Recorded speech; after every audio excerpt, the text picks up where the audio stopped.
What happened by 1936? Does anybody know? We instituted Social Security system, and you and I and our children and our children's children were pledged as collateral on the debt of our government to the Federal Reserve. And that's where we're at today. It took 20 years to make this country bankrupt, and since then, our government has operated under emergency powers of our government. It is not the president that makes the decision in this country. It's the Secretary of Treasury who turns around and is put in there by the Federal Reserve to manage the bankruptcy. We've been in bankruptcy ever since. So to print $700 billion and to give it away, how do they get away with it? The manager of the bankruptcy is told by the Federal Reserve this is the way to go. That's where we're at today. Yes, we should point out, Congressman Ron Paul now has a huge amount of sponsors for a bill in the House of Representatives to abolish the private Federal Reserve crime syndicate.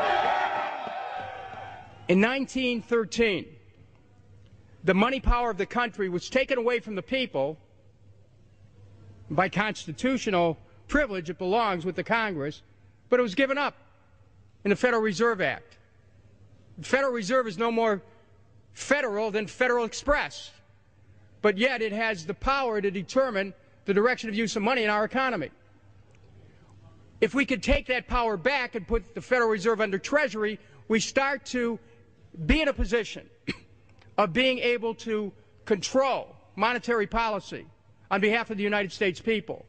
The Federal Reserve is totally private, and Alan Greenspan 2 weeks ago on PBS on Lair NewsHour said on record that they are above the law, the Congress, the President, everyone.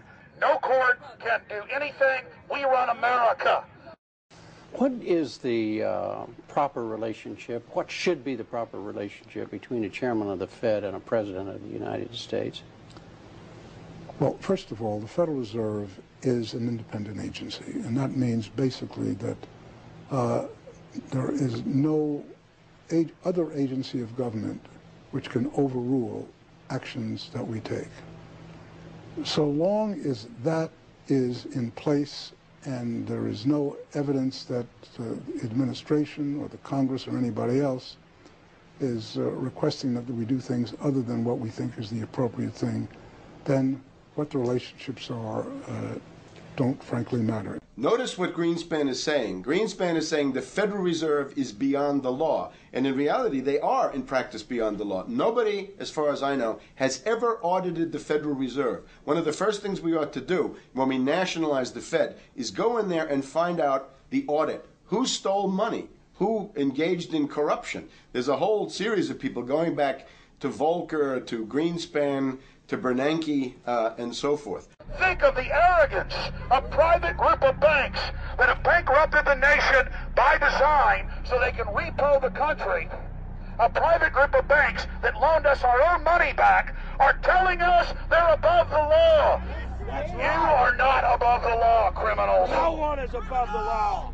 No one is above the law, and the private Federal Reserve sure as hell isn't either.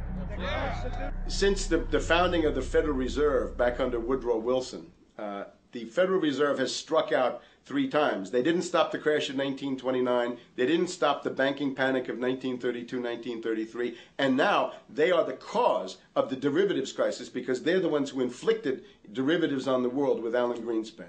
Instead of our economy being about goods and services and real products and manufacturing, it's all about these guys, the private Federal Reserve that masquerades as a government entity who controls the issuance of currency and credit. They're the ones that have cut off the liquidity in the market. They told us have a debt-based economy. Then they cut it off once they get us under their thumb and implode the economy so they can consolidate it. And that's what they're doing right now. I mean, it's in their own documents. It's in their own statements. They claim, give us unlimited power, give us trillions of dollars with the Baker bailout bill that's already $5 trillion, not $850 billion as they say. And we'll get the economy going, but they're hoarding the money and buying up other banks that aren't part of the Federal Reserve, buying up insurance companies, buying up roads, infrastructures, media empires, defense contractors. What the banks do is they implode an economy by cutting off credit. And then once things really fall to a low, and they know the low because then they buy everything up and start then putting more money back into the economy, and then they build it back up. So they build us up and then shear us, build us up and shear us. And they're getting ready. All over the world, they're always shearing some country, imploding it. Comes out in their own IMF and World Bank documents. That's just the foreign arm of the same cartel. And these are the people who claim to be the saviors of the economy, the people who have created every important crisis in the past 100 years, the Federal Reserve. So it's illegal, it's unconstitutional, and it's a failure. And I think the failure is what everybody can see right now. Yeah, what they do is they make you think Clinton's evil in running things. Then, oh, Bush will save us. And then, oh, Bush was evil. Now we'll be saved by Barack Obama, but he's just a puppet. But as we get deeper into this phase, when they implode the economy, they have all the money and all the control. But they also like to pose as the savior. So Obama is meant to be the savior during the Depression, and he'll save us with a 1 million person, he said, is bigger than our military, domestic spy force, a 3 million person environmental spy force. So giving people these jobs to be government bureaucrats and spies to go out and manage the other 290-something million Americans. And so this is classical fascism. The communists also do it. Any vertically integrated command and control authoritarian system does this. So they're openly following what the same group of banks did in Germany, Russia. It's in the Communist Manifesto to have a private central bank, because the private central bankers actually wrote the ideas that they had Marx and Engels put out. People go, well, why would the banks want communism? It doesn't exist. They rape us, they consolidate us, they put us into work brigades, they make us slaves, and they say it's a people's paradise.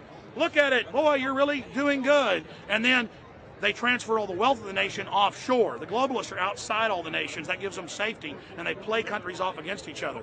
And so that's what we're facing and dealing with. And so they're bringing in classical, hardcore tyranny in the U.S., but we have the internet. We've grown our numbers. The alternative media has exploded. That's what they're trying to move in, to shut down and regulate and tax the web, but it's too late for them. They're playing in the 19th century, 20th century rules. It's 21st century, the century of resistance to tyranny. And so it's going to be one hell of a fight with the people and free humanity on one side and the New World Order on the other. And every one of you out there counts, needs to be involved in this fight like nothing you've been involved with before, because this is life and death.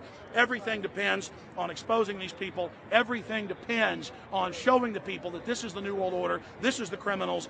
We're dealing with the king rats here, the people that are carrying out tyranny worldwide. And either they fall or we fall. Either worldwide darkness and a new age of tyranny and oppression and with a scientific overlay, or a new age of liberty and freedom and a new renaissance. The choice is the people's out there.